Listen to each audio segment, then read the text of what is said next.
الف لام میم تنزيل الكتاب لا ريب فيه من رب العالمين أم يقولون افتراه بل هو الحق من ربك لتنذر قوما ما أتاهم من نذير من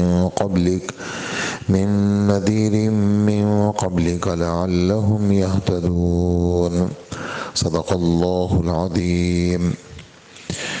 مکی صورت ہے یہ، 30 اس کی آیتیں ہیں اور 3 اس میں رکوع ہے، اور اللہ جل جلالہ کے نام سے میں شروع کرتا ہوں جو سب پر مہربان ہے، بہت مہربان ہے۔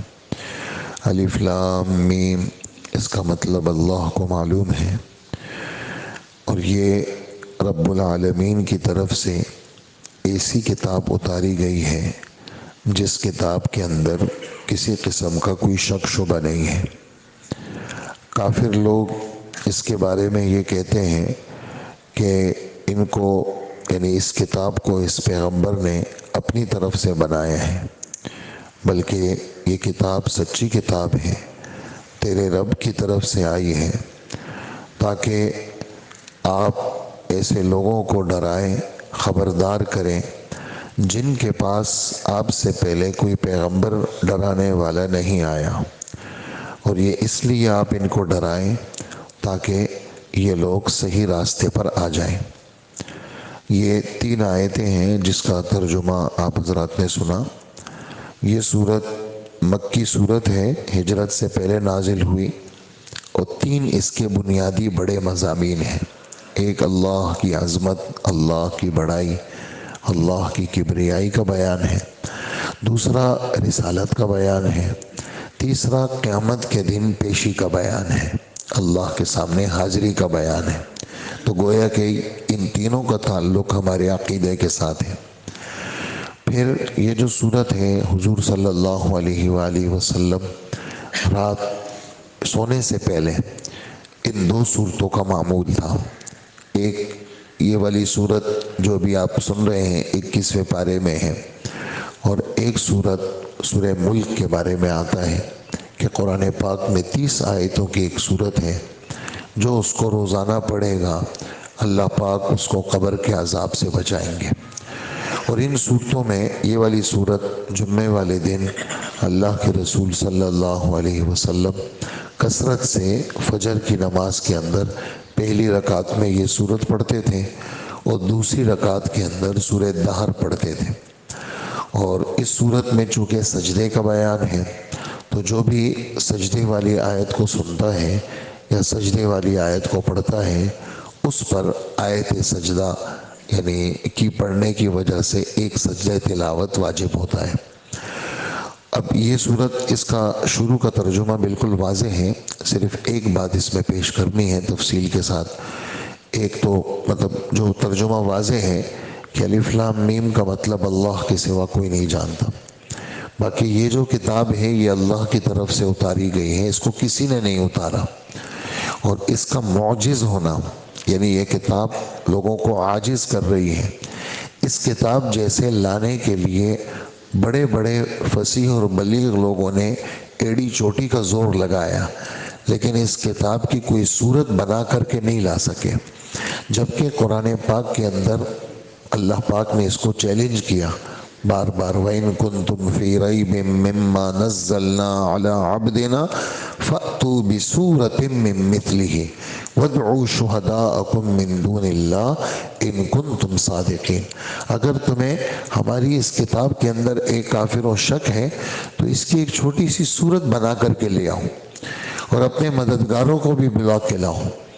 اگر تم سچے ہو کہ بھئی ہم اس کی جیسا بنا سکتے ہیں، تو تم نہیں، تم جیسے جتنے ماہر ترین لوگ ہیں وہ سب آ جائیں۔ اور پھر فرمایا فَإِن لَّمْ تَفْعَلُوا وَلَن تَفْعَلُوا، فَإِن لَّمْ تَفْعَلُوا تم نہیں کر سکتے، نہیں کر سکے، وَلَن تَفْعَلُوا تم مستقبل میں بھی نہیں کر سکتے۔ یعنی ایسا زبردست بڑا چیلنج کہ اس زمانے کے لوگ سنتے بھی تھے لیکن ہمت نہیں کر سکتے تھے۔ اس جیسی آیتیں، اس جیسی فصاحت اور بلاغت کی وہ کسی کے بس میں نہیں تھے۔ تو یہ اللہ کی طرف سے اتاری ہوئی کتاب ہے جو سب جہانوں کا پالنے والا ہے۔ پھر آپ کے بارے میں یہ لوگ کہتے ہیں کہ اپنی طرف سے بنائی، اپنی طرف سے نہیں بنائی، تو سچی کتاب ہے، اس کا ایک ایک جز سچا ہے، اور پھر اس کے محافظ بھی ہم ہیں، کوئی اس کو بدل بھی نہیں سکتا۔ ہم نے آپ کے اوپر یہ کتاب اس لیے اتاری ہے کہ تاکہ آپ لوگوں کو ڈرائیں۔ کن لوگوں کو ڈرائیں؟ کہا ان لوگوں کو ڈرائیں کہ ان کے پاس کوئی پیغمبر نہیں آیا۔ کیوں ڈرائیں؟ تاکہ یہ لوگ رائے راست پر آ جائیں۔ اب ایک بات تھوڑی سی تفصیل سے عرض کرنی ہے، وہ یہ ہے کہ ہمارے رب فرماتے ہیں کہ آپ ڈرائیں ایسے لوگوں کو جن کے پاس کوئی ڈرانے والا نہیں آیا۔ نذیر، ڈرانے والا، شفقت کے ساتھ ڈرانے والا۔ دوزخ کی وعیدیں تو سنائے گا لیکن دل میں یہ شفقت ہوگی کہ اس کو ہدایت مل جائے۔ ڈرانا برائے ڈرانا کہ بس تم خوفزدہ ہو جاؤ اور بس اور کچھ کام مت کرو، یہ مقصود نہیں ہے۔ ڈرانا اس نیت سے کہ یہ شفقت ہے، اس ڈرانے میں لوگ آ جائیں۔ اور بشیر کہتے ہیں خوشخبری دینے والا، شفقت کے ساتھ خوشخبری دینے والا کہ خوشخبری سن کر کے اللہ کی طرف آ جائے۔ تو جو بات تفصیل کے ساتھ ہے وہ یہ بات ہے کہ ہمارے رب فرماتے ہیں کہ ان عربوں کے پاس اس مکہ کے علاقے میں کوئی ڈرانے والا نہیں آیا۔ تو یہاں ڈرانے والے سے مراد آسمانی شرعی پیغمبر مراد ہے، ورنہ جب بھی نبی کا زمانے میں کافی یعنی لمبائی ہو گئی اور زمانہ دراز ہو گیا اور نبی کی دعوت دینے والے لوگ کم ہو گئے، تو اللہ پاک نے علماء کو، سمجھداروں کو اور نیک لوگوں کو ان کے دل میں فکر ڈالی، اور اللہ پاک نے ان کو اس کام کے لیے منتخب کیا کہ نبی کی نیابت کے اندر لوگوں کو ڈرائیں۔ اور یہ والی بات جو میں ابھی کر رہا ہوں اس کی دلیل خود قرآن پاک میں ہے۔ اللہ پاک فرماتے ہیں وَإِن مِّنْ أُمَّةٍ إِلَّا خَلَا فِيهَا نَذِيرٌ، یہ 22ویں پارے سورہ فاطر کی آیت ہے کہ جتنی امتیں گزری ہیں ان سب میں کوئی نہ کوئی ڈرانے والا ضرور آیا ہے۔ وہاں ڈرانے والے سے مراد نبی کا ہونا ضروری نہیں ہے، جیسے کہ سورہ یاسین کے پہلے رکوع میں پہلے رکوع ختم ہوا، دوسرا رکوع جب شروع ہوا اللہ جل جلالہ فرماتے ہیں کہ ہم نے ایک علاقے کے اندر ایک کو بھیجا، لوگوں نے اس کو جھٹلایا، پھر ہم نے دوسرے کو بھیجا، لوگوں نے ان کو بھی جھٹلایا، فعززنا بثالث، ہم نے تیسرے کو بھیجا۔ تو جو سورہ یاسین کے دوسرے رکوع کے اندر جن لوگوں کے بھیجنے کا ذکر ہے وہ پیغمبر نہیں ہے، وہ حضرت عیسیٰ علیہ السلام کے صحبت یافتہ، حضرت عیسیٰ علیہ السلام کے نائبین لوگوں کو ڈرانے کے لیے اللہ نے ان کو بھیجا۔ یعنی اب کہیں گے کہ بھی جب پیغمبر نہیں ہے تو اللہ نے کیسے بھیجا؟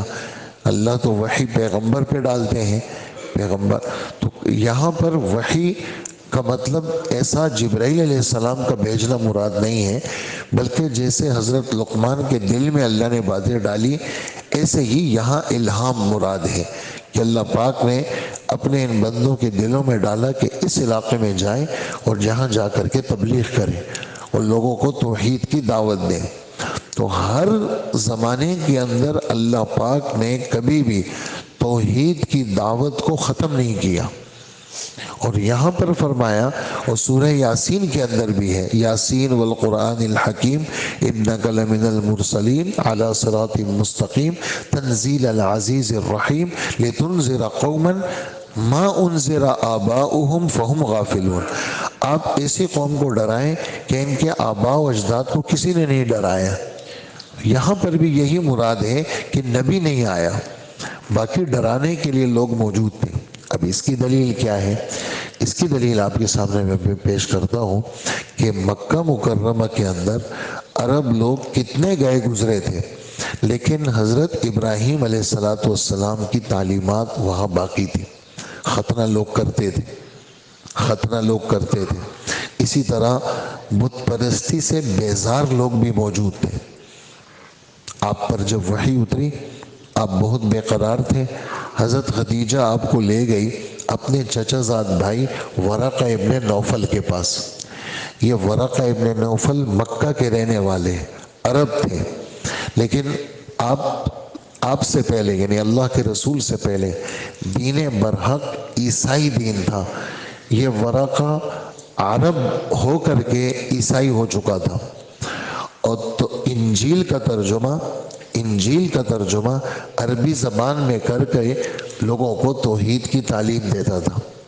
تو یہ جب حضرت خدیجہ وہاں لے گئی اور کہنے لگی کہ یہ آپ کے بھتیجے پر یہ کیفیت آئی ہے، اور آپ کا بھتیجا جو ہے وہ غار حرا میں عبادت کرتا تھا اور یہ والی باتیں آپ کا بھتیجا کرتا ہے، تو ذرا ان کو ذرا ان سے پوچھیں کیا ہوا ان کے ساتھ۔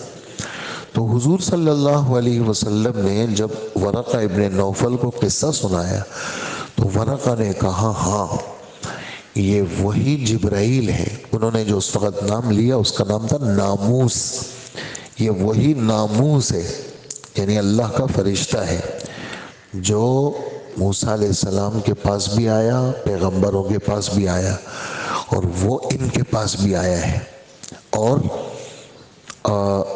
وہ وقت ان پر بھی آئے گا کہ یہ مکہ کے لوگ ان کو مکہ سے نکالیں گے۔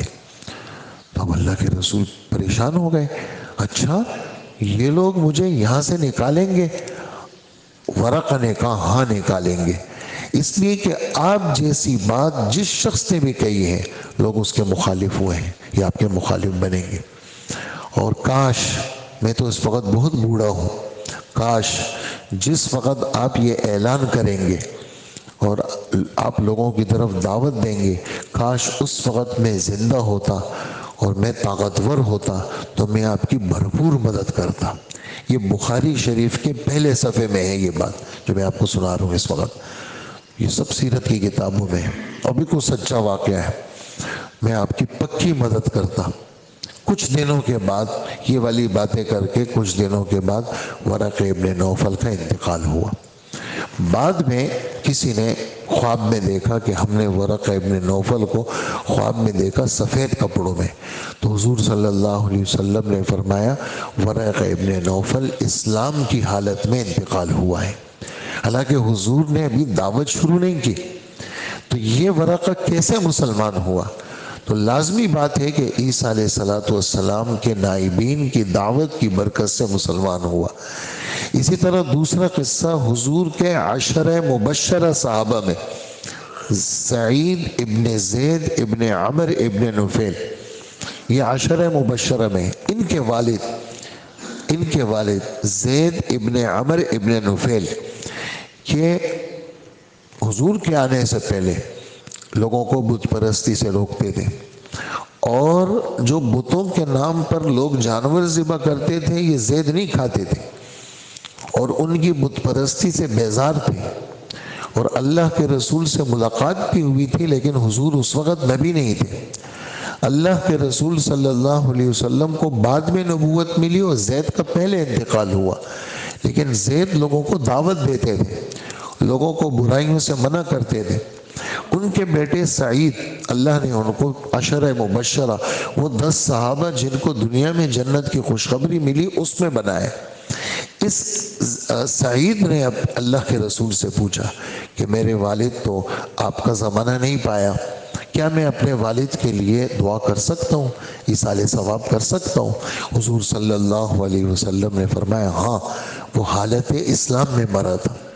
تو ان تمام واقعات سے یہ بات واضح ہو جاتی ہے کہ اگرچہ حضور صلی اللہ علیہ وسلم اور عیسیٰ علیہ السلام کے بیچ میں 570 سال کا فاصلہ ہے، لیکن اس کے بیچ میں اللہ پاک نے دعوت کو منقطع نہیں کیا۔ دعوت کا سلسلہ، توحید کی دعوت، اللہ کی طرف بلانا، یہ اللہ کا چونکہ پسندیدہ عمل ہے، اور لوگوں کے ہدایت کی فکر کرنا یہ اللہ کو اچھا لگتا ہے، اس لیے اللہ اپنے برگزیدہ بندوں کو، اچھے لوگوں کو، نیک لوگوں کو اس کام کام کے لیے اللہ پاک کیا کرتے ہیں؟ منتخب کرتے ہیں، جو اس کے اندر چلتے ہیں۔ اور چاہے نبی کا زمانہ دور ہو، لیکن کچھ لوگوں کو اللہ پاک ایسا کھڑا کر دیتے ہیں جو فکر کے ساتھ لوگوں کی کیا کرتے ہیں؟ فکر کرتے ہیں۔ یہاں پر بھی یہ بات ہے کہ آپ ایسے لوگوں کو ڈرائیں گے جن کے پاس کوئی نذیر نہیں آیا۔ نذیر یہاں شرعی پیغمبر مراد ہے، مطلق دعوت دینے والا نہیں آیا، یہ بات نہیں ہے، بلکہ ہر جماعت کے اندر، ہر امت کے اندر اللہ ایسے لوگوں کو منتخب کرتے ہیں جن کے دل میں درد ہوتا ہے، جو لوگوں کی ہدایت کے لیے کوشش کرتے ہیں۔ یہ ذرا بات تفصیلی بات تھی، اس لیے اس میں نے آپ حضرات کا وقت دیا۔ اللہ پاک ہم سب کو عمل کی توفیق عطا فرمائے۔ الحمدللہ۔